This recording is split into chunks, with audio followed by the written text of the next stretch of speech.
Ոստիցիի դայ պատմություն անեք եւ ես հանձնաժողովի զեկույցը հրապարակ ցանկացած դեպքում մեր պահանջը մնում է ուժի մեջ եթե այս գործողությունները ընդամենը սրանով ավարտվելու մենք նկատի ունենք որ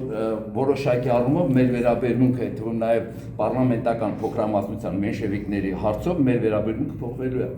մենք պարլամենտական մեծամասնությանը հասկանում ենք որ իրենք այսպես ասած իրենց քաղաքական դիրքորոշումը չեն փոխել բայց պարլամենտական փոքրամասնությունը պետք է կարողանա դիրքորոշում ունենալ ցանկացած դեպքում դուք իշխանություն եք մեծամասնություն եք իշխանություն եք փոքրամասնություն եք իշխանություն եք դուք իշխանություն դուք ավելի մեծ լիազորություններ ունեք քան մենք պահանջենք չեք պահանջում իտալական տարբերակ որոշեք դպդպացրեք ամբողջ սեղաններին դպդպացրեք իտալական տարբերակով բոյկոտ արեք Վերջին հաշվով պահանջի իրավունքը ձեզ է տրված։ Շնորհակալություն։ Շնորհակալություն։ Ես ուզում եմ ասել, ես ինձ ուղղակի տունեի դուրս գալիս որ գնամ,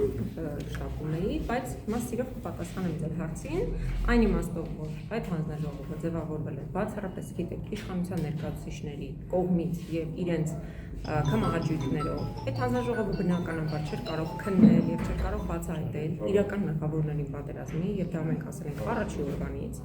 եւ միամտություն կլինի հավատալ, որ Անդրանիկ Քոչարյանը պիտի Նիկոլ Փաշինյանին կամ իրենց թիմակիցներից որևէ մեկին կարգել մեղավոր։ Ձեզ հրավիրել են անդամակցել։ Երբևէ։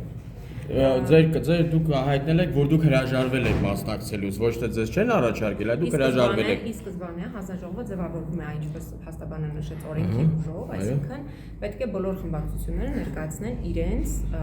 անդամներին։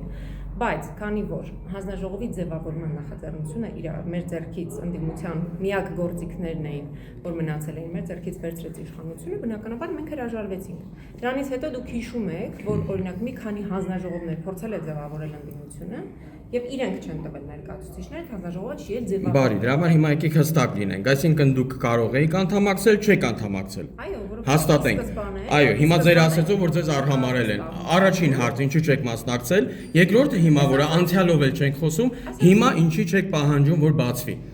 Բազմիցս ենք պահանջել։ Հիմա բազմիցս հետաքրքիր չի։ Պատկերացնում, ասեք, այդ ձևաչափով։ Պարոն Բաղդասարյանը ասեց, բոյկոտի։ Կողմից դուք պատասխանը պաշտոնական կստանաք, ֆրակցիայի պաշտոնական դիրքորոշում։ Մենք ստացանք արդեն։ Չէ, ես Հայաստան ներկայացնում, հետևաբար դուք կստանաք պաշտոնական պարզաբանում։ Բայց այստեղ խնդիրը այն է, որ մենք ինչքան պահանջենք, օրենսդրությունը լրիվ ուրիշ բան է ասում։ Այս մարդիկ գոյություն չունեցող մի հանձնաժողովի, գոյություն չունեցող մի փաստաթուղթ ուղարկել են։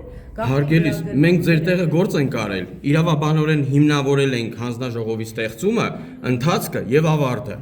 Ձեր փոխարեն մեր փաստաբանը աշխատել է դրա վրա, հիմա օրենքի խախտումով դա արգելվել է։ Հարգելիս, օրենք է խախտվում օրենքի աղբյուրում։ Այո, եւ ամեն օր է խախտվում, առաջին անգամ չի եւ Բա ինչի՞ եք դուք մնացել տապորինության մեջ, ինչով եք դուք զբաղվում եք տապորինության մեջ։ Ժողովուրդ ջան, բողոքարկելու ձևաչափ չկա։ Կա ձևաչափ, այսպես բարձր բղավել օրինակ։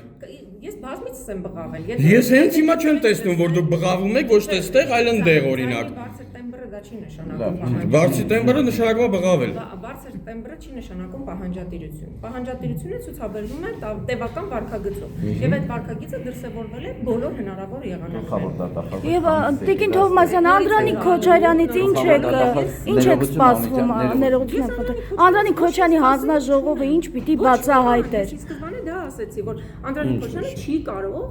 Բա ինչի ցույց չեն տալիս։ Ինչու չեն ցույց տալիս ձեր կարծիքը, ինչու չեն հրապարակում ձեր կարծիքը։ Ինչու չեն հրապարակում, որովհետև հրապարակելու բան չունեն եւ չեն կարողացել ոչինչ բացահայտել։ Այսինքն դատարկ էջեր են։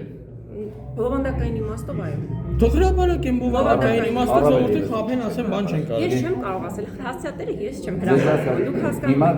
կոնկրետ Հիմա դուք ասեք, գլխավոր դատախազը գալու է այստեղ տարեկան զեկույցի։ Քանիցս եկել է, տեսեք։ Չէ, նա տարի մի անգամ է գալիս։ 2-3 տարվա մեջ արդեն քանիցս եկել է։ Հա, ամեն տարի այս գարնան սեզոնին գալիս։ Այդ նաև դեպուտատների պատասխանատվության կանչելու հարցը։ Դեպուտատական ման ես հարց հիմա հետեւյալն է։ Գլխավոր դատախազին դիմում, զեկույց, պահանջ, բնավոր, երբևէ այս հարցի շուրջ, ընկեր գլխավոր դատախազ, այս հարցը պատասխան չունի, ով է մեղավոր։ Ես խոստանում եմ, ինքը պիտի առաջիկա նիստերի ժամանակ պիտի գա, ես խոստանում եմ այդ հարցը դուք բարձրաձայնել եւ դուք բոլորը գրված է հիմնավորված ձեր խմբակցության ղեկավարի անունով ներկայացված։ Շատ լավ, ես ինքս խոստանում եմ, որ այդ հարցը գլխավոր դատախազը կբարձրաձայնի ու դուք կլսեք։ Ես սպասում եմ։ Երբ որ ինքը գա։ Ինքը գալու է այս ամսվա վերջ կամ մյուս ամսվա սկիզբ ամեն ինչ։ Այսինքն քարոզարշավի ընթացքում դուք ուզում եք դա իրականացնել։ Իսկ կարա ազգային ժողովը Քարոզարշավին չեմ մասնակցելու։ դուք չէ, իրանք են մասնակցելու հավանաբար, դատախազներով, դատավորներով, բոլորով մասնակցելու են։ Ու փորձելու են ինչ-որ մեղավորներ գտնել։ Անի դուք բանուն եք ասել, եթե ասել։ Չէ, ես տեսեք Անդրանիկ Քոչարյանը ինչ պիտի քններ։ Իր մոտեցումները, իր վերջին հայտարարությունը, երբ որ բանակը եւ զինվորներին որակավորում է։ Դեպուտատը պատասխան, ես կպատասխանեմ։ Եթե չկա, ապա այդ դեպքում ճիշտ հարց տվեցին, այն չի կա։ Այսինքն ուրեմն կա մի բան։ Պետք է այդ հաստատիրոջը հարցնել, ինչու է գաղտնի պահում, ինչու է գաղտնագրել, ինչու է թափում բաներ սարքել, հասկանալի Դուք ասում եք չկա, դրա համար ոնց որ ասես դե որ չկա, ինչ ուզեն չկա։ Բայց նաև հակառակն են, չեմ մտածում, ուրեմն մի բան կա։ Այդ դեպքում եթե մի բան կա, Ես գիտեմ մեր գործընկերներից։ Մեր ասած տարբերակով, չգիտեմ, բողոքի ակցիանում, սեղանի դպստում, պոլերի դպստում,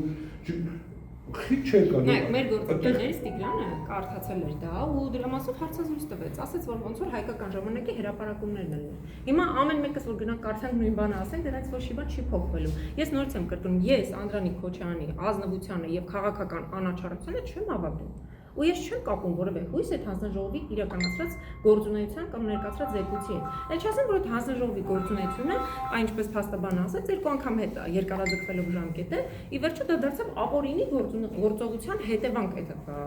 զեկույցը։ Այսինքն իրենք պիտի ավարտային ժամկետում, բայց դե ձեր ինչ ուզում անում են։ Հիմա դրա համար ես լուրջ չեմ վերաբերում այդ փաստաթղթին, Ժողովուրդ ջան, այս է։ Բայց ստացվում է մի անձի քմհաճությունից կախված է ամբողջ հանրային պահանջը։ Այո, ինչու նորություն է։ Նիկոլ Փաշինյանն է այստեղ որոշում։ Եվ падգամավոր է, եւ նախարար, եւ դատավոր, եւ դատախազ, եւ ընդդիմադիր, այո։ Իսկ ձեր գործառույթը։ Իրեն քննադատելու։ Ձեր գործառույթը լիազորությունն էլ է մեզանից վերցնում։ Մի անգամ ինձ հարցին պատասխան ասել, դուք ո՞ւի ասեք որևէ բան քաղաքացիների անունից, որտեղ եւ պետք լինի քաղաքացիները ինձ կասեն։ Այսինքն միջանկյալ օղակ պետք չի։ Ինքը ընդդիմություն էլ է աշխատում։ Հետևաբար մենք այո մեն իշխանության Դե այդ դեպքում ինչ է ձեր մանդատները պահում, դրեք դուրս եք, եթե մեն իշխան, չէ, բայց 5 տարի 20 թվականից 5 տարի եւ այս մարդիկ անընդհատ չէ, տեսեք, հիմա ստացվում է ժողովուրդը ձեզել է, չէ, ձայնտվել։ Հիմա եթե մեն իշխանություն է, եթե Նիկոլ Փաշինյանն է, ազգային ժողովի, ընդհանրապես Հայաստանի, որ ասում է ես եմ Հայաստանի Հանրապետությունը, դուք էլ բոյկոտեք, ասեք դե որ դուք եք Հայաստանի Հանրապետությունը, մանդատները վայր ենք դնում, դուրս են գալիս։ Եվ դա անեիք 5 տարի առաջ 40 տարի պատերազմից երևում է, որ դուք իմ տեսակետներին ծանոթ չեք, որտեղ ձեր բարձրացած տեսակետը 3 տարի առաջ է ասել։ Ես եկեք այսօր էլ անենք, էլի Տիկին Թովմասյան։ Անձնավորենք։ Մի հատ եկեք նախաձեռնող խմբի կարծիքը հայտնենք։ Եվ Հայաստան դաշինք կա։ Ժողովուրդը ձեզ տվել է ձայն, չէ՞։ Դուք որպես ընդդիմություն ներկայացված եք ազգային ժողովում։ Հետևաբար ստացվում է ձեզ ընտրողները մնում է ձերն ունայն, որովհետև դուք այդ մանդատը, որը ստացել եք եւ ունեք պարտավորություններ, դուք դա չեք կատարում։ Հենց այն, որ դուք այն պարտավորությունը, որ դուք ճիշտ եք ասում, որ մենք Փաշինյանը մեն իշխանություն է, ներողություն, Նիկոլ Փաշինյանը մեն իշխանություն է, մանդատները վայր դրեք ու ասեք, գիտեք ինչ, մենք չենք ընդունում այս մեն իշխանությունը, որովհետև սա սահմանադրական կարգի խախտում է։ Եվ մի գնացեք այսպես ասած աշխատանքի։ Ինչքան կարելի է որ ժողովուրդը անընդհատ նայի թե ինչպես է դուք ստացվում է Նիկոլ Փաշինյանի անիրավությունը օրինականացնում եք Տիկին Թովմասյան, կմիանաք մեր պայքարին։ Եկեք կոնստրուկտիվ խոսանք, որ այս ամեն ինչը չդարեք։ Միանում եք մեր պայքարին։ Շատ ինձ հարազատ Դուք կարող եք որ ես վաղուց եմ միացել, Շնորհակալ ենք։ Դուք հիմա նոր եք միացել, բայց ես ծնողների հետ շատ երկար ժամանակ աշխատում եմ, ընդ որում հանձնաժողովի շրջանակներում տարիներ շարունակ եմ աշխատում զոհված եւ անհետ կորածին ծառայողների, հետեւաբար ես այս շարժմանը շատ ավելի վաղուց եմ միացել, քան դուք։ Բայց եթե դուք հիմա ասեք, ձևակերպեք, ո՞րն է ձեր խնդիրը, եկեք ես ասեմ ինչ եմ ուզում, Ես մի հատ առաջարկ ունեմ, ուրեմն։ Խնդիրը ես ասում եմ։ Ես մի հատ առաջարկ ունեմ։ Հիմի ստեղ բոլորս խոսում ենք մի ցավի շուրջ, բոլորս կողմնակից ենք այդ ցավի բացահայտումներն իրականությունը հանրային ձևակերպումով ներկայացնելն է։ Հիմի բացված կանգնեք, որ Հիմի առաջարկս ինչի մեջ է։ Մենք այսքանը որ տարբեր հարթակներում, տարբեր սենց խոսքի հանդիպումներում